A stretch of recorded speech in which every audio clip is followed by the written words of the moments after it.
Oke, kita langsung mulai aja ya. Pernah dengar istilah Itadaki Joshi? Ini sebutan buat perempuan yang bisa dibilang memanipulasi emosi pria buat dapetin uang. Nah, kisah nyata di balik novel Katsuai ini bakal membawa kita menyelami sisi psikologis yang kelam dari fenomena ini.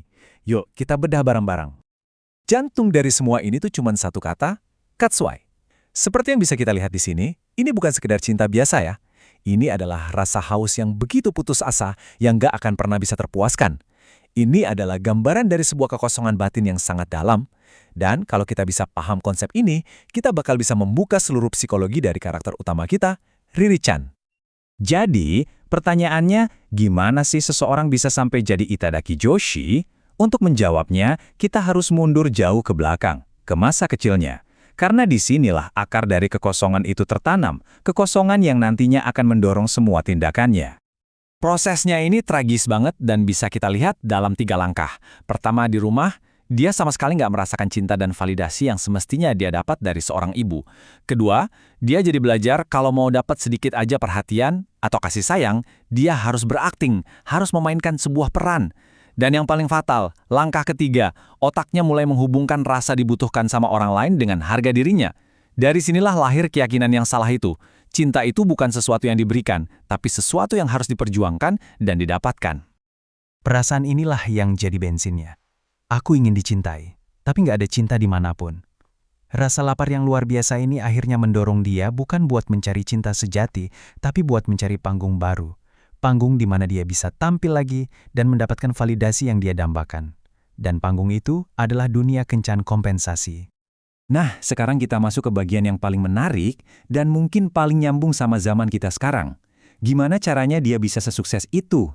Jawabannya ada di dinamika kesepian modern yang ternyata menciptakan sebuah hubungan simbiosis yang sama sekali nggak terduga. Coba kita lihat di sini. Ini bukan transaksi satu arah. Di satu sisi ada kekosongan Riri-chan. Dia butuh banget merasa dibutuhkan supaya merasa berharga. Dan dia menawarkan fantasi seorang gadis yang ideal. Nah, di sisi lain ada kekosongan para pria. Mereka butuh pelarian dari stres, mereka juga butuh merasa dibutuhkan dan dihargai, dan mereka punya uang buat membayar fantasi itu. Klop. Ini adalah simbiosis yang sempurna dari dua jenis kesepian yang saling mengisi satu sama lain. Terus, gimana dia mencerna semua ini di kepalanya? Sederhana aja. Buat dia, ini bukan kejahatan. Dia percaya kalau dia itu nggak bohong, dia cuma memainkan peran yang dibutuhkan orang lain. Jadi, waktu dia ditolong pakai uang, itu rasanya seperti validasi, seperti penghargaan. Makanya, dia sama sekali nggak merasa bersalah. Ini adalah mekanisme pertahanan diri yang udah dia bangun sejak dia masih kecil. Dan inilah inti dari segalanya. Mantra dia adalah, kalau aku dibutuhkan, berarti aku berharga. Keyakinan ini yang jadi mesin penggerak semua tindakannya, yang bikin batas antara siapa penipu dan siapa yang tertipu jadi kabur. Tapi ya, mesin yang dipaksa berjalan sekencang ini, pada akhirnya pasti akan hancur juga. Yap, setiap dunia yang dibangun di atas fondasi yang rapuh, cepat atau lambat pasti akan runtuh. Sekarang, mari kita saksikan gimana dunia maya yang udah Riri-chan bangun dengan susah payah ini mulai retak dan akhirnya hancur berkeping-keping. Kejatuhannya itu terjadi secara bertahap, nggak langsung. Fase pertama dia sukses, dapat stabilitas finansial. Tapi kekosongan di dalam hatinya minta lebih. Ini yang mendorongnya ke fase kedua, eskalasi. Dia mulai terlibat penipuan dan pinjaman manipulatif. Nah, keretakannya mulai kelihatan di fase ketiga, waktu salah satu penolongnya hampir bangkrut. Dan akhirnya, di fase keempat, gelembung itu pecah. Tindakannya dilaporkan dan polisi pun turun tangan. Dan di balik semua itu, ada harga psikologis yang mahal banget yang harus dia bayar. Terus-terusan menjaga persona Riri-chan. Pesan yang diatur, foto yang diedit, manipulasi emosi, semua itu mulai menggerogoti jiwanya sendiri. Ironisnya, persona yang dia ciptakan untuk mengisi kekosongan justru menciptakan lubang yang jauh lebih besar di dalam dirinya.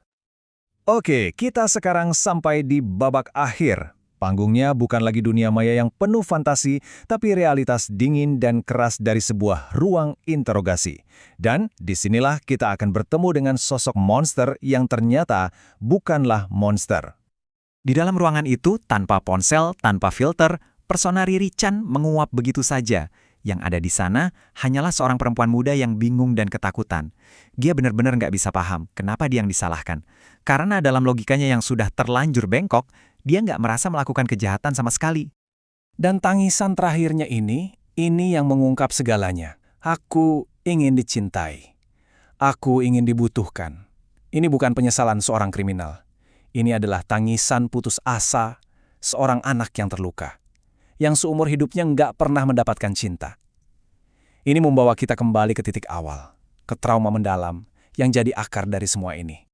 Kisah Riri Chan memang berakhir di ruang interogasi itu, tapi pertanyaan besarnya justru tetap menggema untuk kita semua. Di dunia kita yang katanya terhubung lewat layar, tapi nyatanya dipenuhi orang-orang yang kesepian, siapa sih sebenarnya korbannya? Dan siapa kaki tangannya? Cerita ini seolah mengingatkan kita bahwa katsuai, rasa haus akan cinta itu, terus berlanjut di sekitar kita, bahkan lama setelah satu orang tertangkap.